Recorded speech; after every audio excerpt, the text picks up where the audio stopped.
What's up, everyone? Welcome back to another episode of the Locked On Penguins podcast. What a win for the Pittsburgh Penguins tonight. It's probably a top 5 game of the year for the Penguins, of course. A 4-3 overtime win against the Minnesota Wild. I have a full game recap episode coming up for you all right after this drop. We're going to get into, everything that happened. Evgeny Malkin's winner, Rickard Rakell scoring 2 more goals, Jason Zucker and why, he just basically cursed at this point, the officiating, of course, Casey DeSmith's play, and so much more coming up right after this drop. You're Locked On Penguins, your daily podcast on the Pittsburgh Penguins, part of the Locked On Podcast Network, your team every day.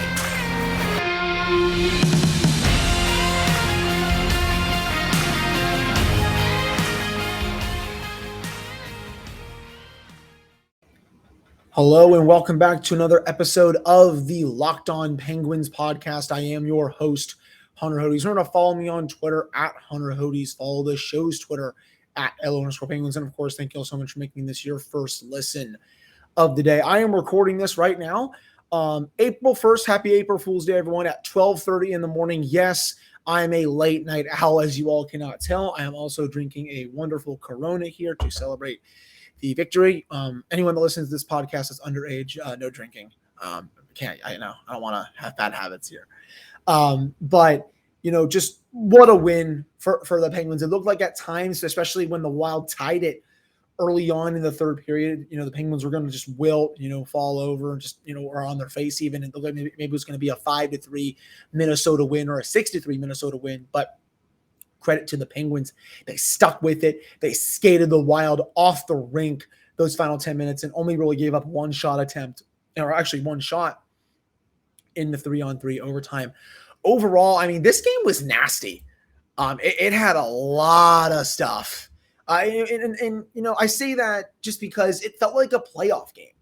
I know the Penguins have been playing playoff-like hockey for the last couple of weeks now. The schedule has been brutal. It is going to continue to be brutal now that we are in April. There's 4 weeks left of the regular season, if you all can believe that, before this team will be playing some meaningful playoff hockey, assuming, of course, they do clinch. We got to knock on wood here, even though the magic number is down to 10. But, these are measuring stick games. You're playing against teams that are not only going to make the playoffs, but could go on a very deep run in the Stanley Cup playoffs. And I definitely think the Minnesota Wild qualify as one of those teams that could make a run. I know they're not as good as the Calgary Flames or the Colorado Avalanche. We may do a little bit of a preview for that coming up here later in today's episode. But, they're probably, to me, the third best team in the conference. And you saw that on display tonight with how fast they are. Kaprizov is a one-man wrecking crew. Zuccarello's great. Ryan Hartman has turned into a top 6 player with the Wild, even when he was a third or fourth liner in Philadelphia and Nashville for all those years. Defensively, they're solid. Cam Talbot is a nice 1B goalie behind Marc-Andre Fleury and has had a pretty decent season for Minnesota. And, Dean Evason is a really good coach. So, it's not hard to see why this Minnesota team can definitely win a round or two. Can they beat Colorado or Calgary? Probably not. But, this is a team that, that again, like they can do some damage. And, that was on display tonight with the Penguins just really struggling with the zone exits. I think that was one of the main things that jumped out to me, with one of my thoughts, obviously, while I was watching. Penguins were fighting it to get out of their own zone. Usually they're a team, they excel at zone exits, especially, with Matheson in the lineup. John Marino is actually pretty good at exiting in the zone.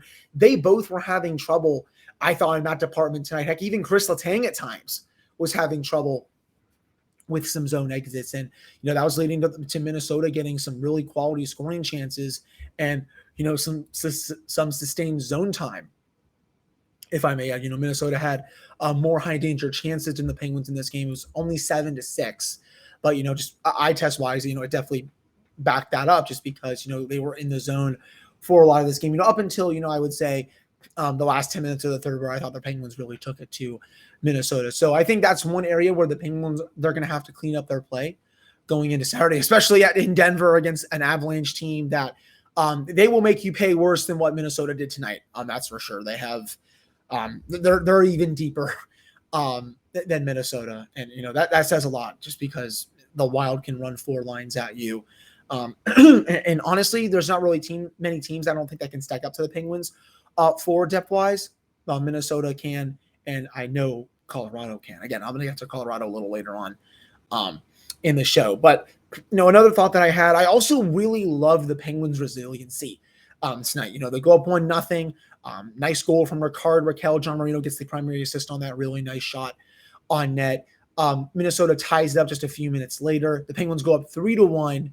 But then in the second period, Freddie Gaudreau, old friend, makes it 3-2. Minnesota then ties it 3-3. And again, I just said a couple minutes ago, it looked like the Penguins are going to wilt just because, that's happened in the past with this team. But no, they stuck to the game plan.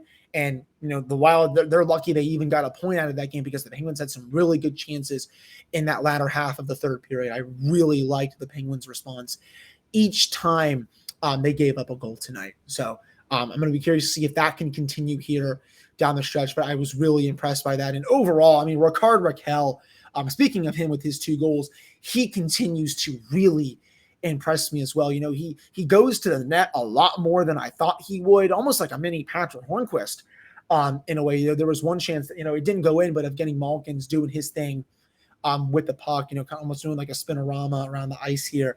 And Rickard Rakell obviously just parks his ass, in front of the net. And, Cam Talbot's lucky he made that save. It went off his pad. He didn't even see it.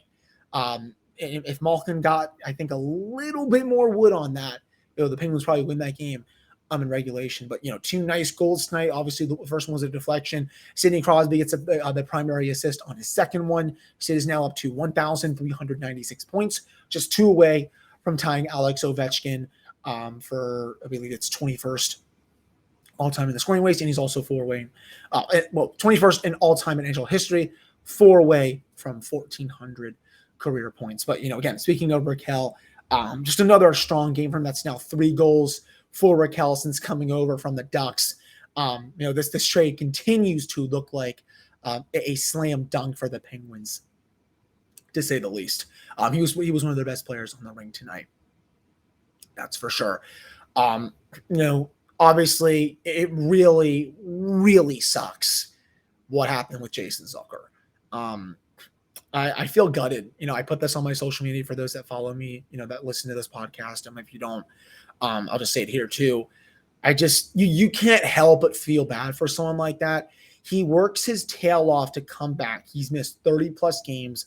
It looks like he's going to make a difference here down the stretch. Hell, he has his first shift of the game, gets a secondary assist on it. I know John Marino got the primary, but he's forechecking hard in a couple other shifts. I can see why Mike Sullivan loves putting him on the Evgeny Malkin line. And then, boom, he gets knocked out of the game because of a really dangerous and garbage hit from Kevin Fiala. There is no need for that in any NHL game. I hate those cross checks to the back, especially when the other player his head is looking at the boards. There's no need for it. It's a dirty play. Michael Russo of The Athletic, he's one of my favorite writers, covers Minnesota Wild. He even said apparently Kevin Fiala knew it was dirty right after the play because he went over to check on him. And Russo also said himself that he thought it was a dirty play as well. And I also saw some Minnesota Wild fans on social media saying that, it was not a good play. So, at least, they know what they're talking about when it comes to this stuff. It's just, I hate plays like that. I don't care what team it is. There's no need for you to cross-check a player when, his back is turned towards you and he's looking at the boards. The puck wasn't even on him at that point. Even worse, there was no penalty on the play. I have no idea why the officials did not call a penalty there. It just goes to show how badly this game was officiated. I'm going to get to that a little later on in the show. But, I will say it looks like there's a small update by the time you all are listening to this on Monday morning.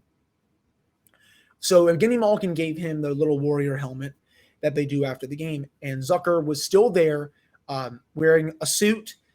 Did not look like to have crutches. Did not look like he was limping. I don't know if he was wearing a walking boot. We couldn't see that on video. But that's still really positive news. It looks like he didn't break his leg. That was one of my fears. Hopefully it's not an ACL. That's for sure. Hopefully it's not long-term. If it's, maybe week to week, that's okay. Hell, even day to day would be great at this point. I think someone actually messaged Jason Zucker on Instagram, and he even said, yeah, thanks for checking in, man. I am okay. So it looks like, for right now, it's a positive update. We're going to learn more when Mike Sullivan talks to the media, either sometime on Friday if the team does practice, or on Sunday before the game against the Avalanche, because obviously, we don't know if he's going to play or not. Right now, I'd probably lean towards no. But I really hope this is not a season ender or anything like that for him, because even in the few shifts that we saw from Jason on Thursday night, you could see just, how much he does mean to the team. And, I know how hard he worked to come back from that sports hernia injury. So hopefully it's nothing too serious. And I obviously wish the best for Jason, as he hopefully comes back from another injury here. But coming up in the next segment, we're going to get to a couple other points from tonight, including the officiating and Evgeny Malkin's performance, Casey DeSmith's performance, and a whole lot more. Before I get to that, though, this is the time of year that I've pretty much given up on all of my New Year's resolutions. But not this year. I'm sticking to my resolution to eat right, thanks to Built Bar. It almost feels like it's not really a resolution because I actually enjoy eating them. Have you tried the Puffs? If you haven't, you're missing out on one of Built Bar's best tasting bars. Puffs are the first ever protein-infused marshmallow. They're fluffy. They are marshmallowy. They're not just a protein bar. They are a treat, and they're covered in 100% real chocolate. Puffs are a fan favorite with some incredible flavors: yummy cinnamon churro, coconut marshmallow, banana cream pie. They are all, they are all so good. You can go to built.com and scroll down to the macros chart. You will be blown away. High protein, low calorie, of course, high fiber and low carb. Most of them contain 130 calories, 4 grams of sugar, 4 grams of net carbs, and 17 grams of protein. You go to built.com, use promo code LOCKED15 and get 15% off your order. That's promo code LOCKED15 for 15% off at built.com. Now, with HelloFresh, you get farm-fresh, pre-portioned ingredients and seasonal recipes delivered right to your doorstep. You can skip trips to the grocery store and count on HelloFresh to make home cooking easy, fun, and affordable. That's why it's America's #1 meal kit. It's all about convenience with HelloFresh. Not only do the ingredients come pre-portioned, so you're not overbuying or wasting food, but it's easier than ever to get filling meals on the table on the snap with options like family-friendly or quick and easy. You can also get, farm fresh seasonal produce and easy to make recipes delivered right to your door every week. I said this last week, me and my girlfriend, we've really enjoyed getting HelloFresh for multiple weeks. The portions are, decently sized. And again, the food is really, really good. You can go to HelloFresh.com/LockedOn16 and use code LockedOn16 for up to 16 free meals and 3 free gifts. I can't say enough. It saves us so much time during the week. We don't have to go to the grocery store and spend 30 to 40 minutes there, figure out what we want to make for dinner, blah, blah, blah, blah. We just, pick our meals out online, pay for it, and then they're here on either Tuesday or Wednesday. So again, for that code, HelloFresh.com/LockedOn16 for 16 free meals and 3 free gifts. All right, we're back here on this episode of the Locked On Penguins podcast. I am your host, Hunter Hodes. Remember to follow me on Twitter at Hunter Hodes. Follow the show's Twitter at @L_Penguins. And of course, thank you all so much for making this your first listen of the day. So, Evgeny Malkin's winner. This was funny. I don't think I did a reverse jinx on this one for those that follow me on social media. So, Geno, I personally didn't think he was playing well. I thought he was fighting the puck all game long. His passes I didn't think were crisp. Let me take a sip of my beer. Sorry about that. I've always thought about now that I have to have some kind of beverage as I'm recording, because my voice just starts to get tired as I talk for 25 to 30 straight minutes. Anyways, back to my original point. So, I thought his passes were not that crisp. Defensively, he got worked by Ryan Hartman in front of behind the net. That was Kaprizov's tying goal, a little over a minute into the third period. Just it wasn't look like he was all the way there. Was making weird decisions with the puck as well. But, that he put that all to rest when he had that amazing overtime winner. That is his 78th career game-winning goal in a Penguins uniform. That ties Jaromir Jagr for the most in franchise history. One more, he will have the all-time record.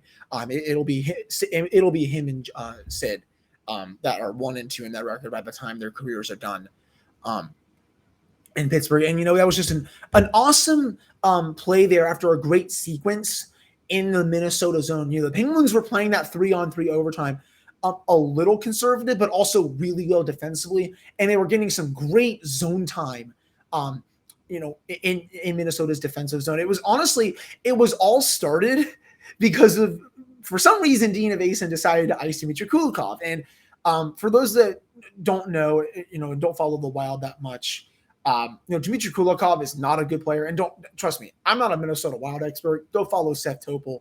He's the Wild expert for Locked On Wild. But I feel like I know enough about the sport to know that Dmitry Kulikov is not good. He's never had good underlying numbers. He basically just makes a hit, and that's it. He's not good defensively or offensively. And, the Wild have the Penguins gassed in their own zone. It's Sid, Jake, and it's Tanger. And he throws out Kulikov out there, and he basically almost shoots the puck back into the defensive zone that allows the Penguins to make a change.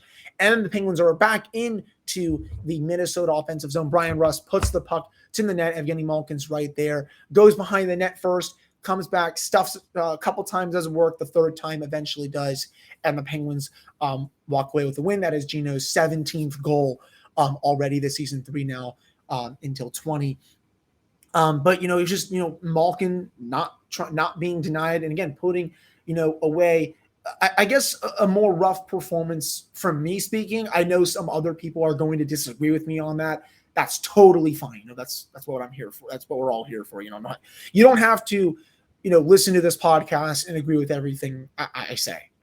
Trust me. I disagree with plenty of people I love talking about this sport with. So if you thought Geno had a good game, that's totally fine. And I'm sure, your eye test is, maybe even better than mine. That's what mine was telling me. I then looked at hockey stats cards, and, Geno had one of the best game scores on the Penguins. So I guess my eye test was not lining up to the underlying numbers tonight. That's for sure. But just a nice winner there. It looked like it was going to go to a shootout for a while there. Did not want to see Casey DeSmith curl up into a ball in that situation. So I'm really glad Geno was able to get the win. And, just a really heads up play, I thought, from Brian Rust in that situation. Jake Guentzel, he also got another goal tonight, his 32nd goal. I love how Jake, I've said this a lot on the podcast before, for those that are new here. I love how he's able to slide down towards the front of the net. And this is the perk of, the Penguins playing a Western Conference team that hasn't really seen them in a while. And, the Wild, they don't game plan for Jake as well as some of these Eastern Conference teams do, like the New York Rangers, Washington Capitals, like all those other teams, just because they don't see him very often. But Jake, on that sequence on the power play, Letang shoots it, juicy rebound from Cam Talbot, and Jake is able to put his stick right around, I believe it was Matt Dumba, puts it into the wide open cage. It didn't even look like he saw Jake coming down, and that goes to show how sneaky Guentzel is at so many times during games. Once he does that, you're toast. So, it's another example of Jake continuing to, just add to his repertoire a little bit. He's one of the best goal scorers in hockey. You don't score 32 goals by accident, to say the least. So really nice goal from Jake there. And also, Casey DeSmith, I was surprised that he got the start tonight.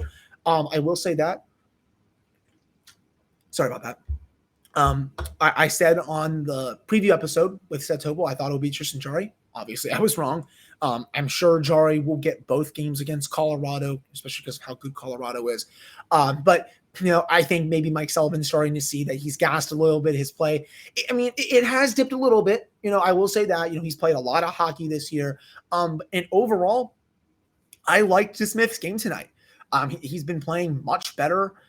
This last month or two, he's actually found his game again, which is huge. Had some really nice saves in this one. I really can't fault him for any of the 3 goals. There was really nothing he could do in those situations, to say the least. So really nice start from it. And this was against, again, like one of the best teams in hockey. So I'm definitely really excited for DeSmith, and I can't wait to see what other game he starts here moving forward. And again, I understand that the fan base is a bit down on him. I understand that he did not have a good start to the year. He has improved his save percentage almost up to league average, which is funny because it was well below 900 at the first half of the season, but he's been much better lately, and I'm really happy about that, to say the least. One more thought before we get to the commercial break, and we'll do maybe a little preview for Saturday's matinee against Colorado Avalanche. The officiating tonight was absolute dog crap. Again, I try my best not to really cuss a lot on this show. That's a no-no for me. I cuss enough in real life that, my girlfriend and all my family have to deal with it. So I have to make this at least family friendly. That said, the officiating could not have been worse tonight. And that goes both ways. They're calling everything at the start, little hooks, little holds, all this other little stuff that you see them call at the beginning of the season, but yet you don't really see them call it right now, especially in the playoffs, with those are about 4 to 5 weeks away. But you have the Kevin Fiala situation, that a dirty cross check to the back of Jason Zucker seriously injures him. That's not called. Jake Guentzel gets a breakaway with less than 5 minutes left in the third period. He is obviously hacked on the way there, and you're not going to call even a penalty, let alone a penalty shot, because, I guess you're done calling penalties and you just want to swallow your whistles for the end of the game. Where is the consistency with NHL officiating? It is insane to me that the officials can be this bad on an every night basis. This is why I will always laugh at people that say, "Oh wow, the Penguins get all the calls, and it's biased for the Penguins. That team always gets what they want, and even for other teams, I see this too. Well, they have the golden boy and all this blah blah blah blah blah." It's just like, no, this is the standard for officiating. It is bad for every single team every night. And it gets worse and worse as each season passes. I'm not going to be one of these national media people that, kind of just shills for the officiating or for the league or whatever. But it's really a disgrace it's a disgrace, how officiating has fallen in this sport. I would say of the 4 major sports in this country, NHL officiating is by far the worst. It's disgusting how awful it is. And, this was probably one of the 3 worst officiated Penguins games I've seen this year. And again, it went both ways. There was a couple obvious penalties that they missed on the Penguins. I think there was one with about 6-7 minutes left. Sidney Crosby had a blatant cross check on a Minnesota player. That's not called. A couple high sticks were not called that the Penguins definitely committed. There was just no consistency at all. And again, I wish I was surprised at this point, but I'm not. This is the NHL. This is what they want. And it's a shame that these officials are not made available to the media after the game. They should have to answer for, the games they just called. I feel like if that were the case, maybe we would get, more clarity on what they were seeing versus what they were not seeing and all this stuff. But it was just a joke, to say the least. And also, Minnesota, they play a little dirty. There were multiple instances tonight where I was like, okay, yeah, some of these hits they're not clean. Nick Delorier has thrown himself around like an absolute fool. Obviously, the Kevin Fiala situation. I think it was Dumba on Malkin. He was a little shaken up there for a bit. Minnesota was really laying the body on Pittsburgh. And I haven't watched a lot of Wild games this year, but I have spoken with a couple people that have, obviously fans, not people in the Penguins organization here, that have said, this has kind of been the norm for them at times. So I'll have to watch a little more of that if I can, watch the Wild down the stretch here. But I did not like some of the hits they were throwing around, to say the least. That was just, it didn't sit well with me overall. But coming up in the final segment for this podcast, we are going to get into, a small preview for the game against Colorado on Saturday. We finally get to play the Avalanche, my Misters team. I absolutely love watching the Avalanche play. But before we get to that, after months of playing, college basketball has determined the top teams for the Final Four and will determine this year's national champion. this coming week. BetOnline.net is your number one source for all of your betting needs and sports info for all the latest odds, contests, and player props, you name it. BetOnline remains the best spot for all your latest sports developments, including podcasts and reviews for all the leagues this season. You can head to the website today or use your mobile device to learn more about the trends and action that is BetOnline, where the game starts. Now, as promised, here are some selections from our Mattress Factory Museum Twitter prompts that we ran, remember, about a week or two ago, and an official response from the museum. You all are not going to want to miss this. Trust me. So, when prompted with the sports art poll that we had, Sam Alves said art for sure and linked a video of Ron Hainsey converting the goal in 2017 against Nashville. Remember, he split the two Predators players. One of them was James Neal. That was the goal that made it 5-0. The Penguins go up 3-2 in the Stanley Cup Final. Mattress Factory did reply and said 100% art. Anytime a team wants to play aggressive, they have to consider that the Penguins' back line are just as dangerous shooters as the offense. Now, all of this comes from Mattress Factory, Pittsburgh's premier site-specific contemporary art installations museum. That's just a fancy way to actually say, immersive art, to say the least. Now, you can visit mattress.org/GoPens to get a free one-year membership to Mattress Factory when you buy tickets for the Penguins game on April 21st against the Boston Bruins. This is the only time the Penguins will be playing the Bruins this season in Pittsburgh. I believe they have one more game in Boston. Again, they have obviously the home game in Pittsburgh. So remember, you can go to mattress.org/GoPens to get a free one-year membership to Mattress Factory when you buy tickets for the Penguins hosting the Bruins on April 21st. All right, we're back in this episode of the Locked On Penguins podcast. I am your host, Hunter Hodes. Remember to follow me on Twitter at Hunter Hodes. Follow the show's Twitter at LO_Penguins. So a massive game coming up on Saturday, 3 p.m. start time for the Penguins and the Avalanche. This will be the first of two meetings against Colorado this year. The Penguins actually have a home-and-home against them. They'll play Colorado at PPG Paints Arena on Tuesday night. This game on Saturday, for those that are unaware, this is a nationally televised game on ABC and ESPN+, so it will not be televised regionally. In the Pittsburgh area. But, Colorado, I mean, they're a machine this year. Nathan McKinnon, he was back tonight. The Avs were able to win. Mikko Rantanen's been incredible.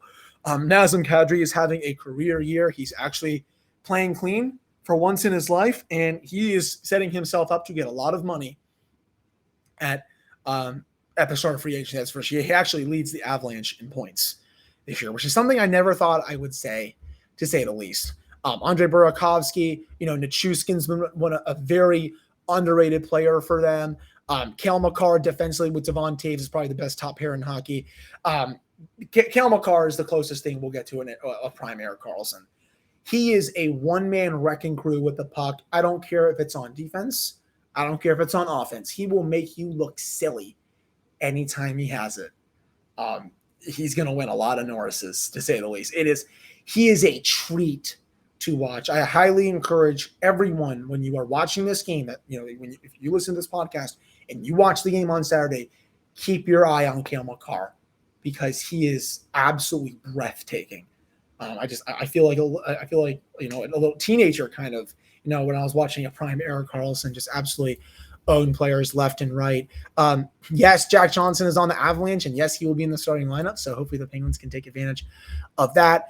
JT Compher on the third line, Alex Newhook, Andrew Cogliano, Darren Helm is somehow still in the league. They are still missing Gabriel Landeskog, obviously their captain. So that's a big loss. And I don't think, if I recall correctly, Sam Girard is also not playing right now either. I don't think he's expected to be back for the game on Saturday. This is a banged up Colorado team, but this is also a team that, the Penguins cannot take lightly. Underlying numbers wise, they have 53% of the expected goals this year, 57% of the actual goals, plus 39 goal differential. They're on the ice for 53% of the shot attempts at even strength. That's another very good number. Defensively, their goals against per 60 is 2.13. Goals for per 60 is 2.85. So they score quite a lot, and they also don't give up a lot the other way. Darcy Kemper has been one of the best goaltenders in hockey this year. 21 goals saved above expected. That's fourth in the NHL per money buck, has a 924 save percentage, 2.37 goals against average. He was a player that, I was kind of looking at for the Penguins to go after, if they didn't want to bring Tristan Jarry back. But then I saw the price that they had to give up for him. I'm pretty sure it was a first rounder, and I'm gonna look it up right now. Darcy Kemper. It's one of their defensemen that they had to give away. Is it Connor Timmins, who's pretty decent to say the least. He was going to be in their top 6 this year. That's a price that the Penguins were not going to pay. That's for sure. I'm glad they didn't, because obviously Tristan Jarry's been incredible. But this is a potential Stanley Cup Final preview. I'm excited to watch it. The Avalanche are very well coached. And I can 100% see them coming out of the West. I think if it's them against Calgary in the Western Conference Final, that will be 7, amazing games of just, pure theater, in all honesty. But, the Avs are deep. They're fast. They can probably outskate the Penguins, for as fast as they are. Very mobile on defense. They forecheck very aggressively. They have a great goaltender in net. I mean, this is going to be a very tough game for the Penguins to win. I know they're one of the best teams on the road this year, but Colorado is also one of the best teams at home, and their crowd is incredible. A funny story, the Avalanche, when I was getting into hockey, obviously I was rooting for the Penguins. The Avalanche were one of the teams that I would follow a bit more than some others. Obviously just because my favorite player growing up was Peter Forsberg. Everything he did, I marveled at. I remember when I played street hockey with my friends, I would always just want to imitate the Forsberg move, especially in shootouts, because he was, he was one of a kind. I loved watching him so much. So I'm excited for these next 2 games. The schedule is not going to let up. That's for sure. The Penguins are going to have to continue to run the gauntlet, and we'll see if they can get a result on Saturday afternoon. So that'll do it for this episode of the Locked On Penguins podcast. Thank you all so much for listening to this one. I also will say I was able to check, Apple, the podcast on chartable.com. The Locked On Penguins podcast right now is the 49th most listened to podcast in the country for hockey podcasts per Apple. Of all the podcasts that are above the Locked On Penguins podcast, there are no other Penguin shows. So that warms my heart. Thank you all so much for continuing to listen to this show and support this show. We actually had a record number of listeners / downloads in the month of March, over 20,000 of those. So I can't thank everyone enough. I really appreciate it. And it's April now. It's the home stretch of the regular season. We're going to smash 20,000 for this month, and hopefully, Penguins are going to go on a very deep Stanley Cup run here, and we're going to smash more records. So that'll do it for this one. Thank you all so much for listening to another episode of the show, and I'll be back on Monday for 5 more episodes next week. I will talk to you all then. Have a wonderful weekend.